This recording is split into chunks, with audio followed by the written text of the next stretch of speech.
Hi guys! Nag-harvest tayo ng carrots today. Pero may ipapakita ko sa inyo guys na kakaibang carrots. Yon. So, ito yung carrots natin.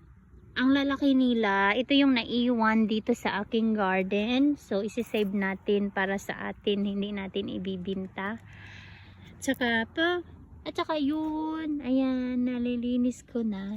But, ito yung ipapakita ko sa inyo guys na kakaibang carrots. Yun oh.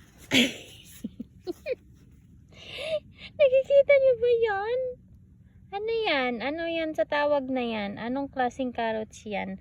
Dancing queen or ano? Anong niisip niyo? Ay, hindi lang yan. Meron pang iba. Ayun oh. Ayan. So, kakaibang carrots at saka ito pa, maraming babies. Ayan. Diba? Ewan ko ba't nagkaganyan yung carrots ko this year. Ayan. Ayan. May mga, ang daming fingers niya. Nakakaloka. Ayan lang guys. Bye-bye.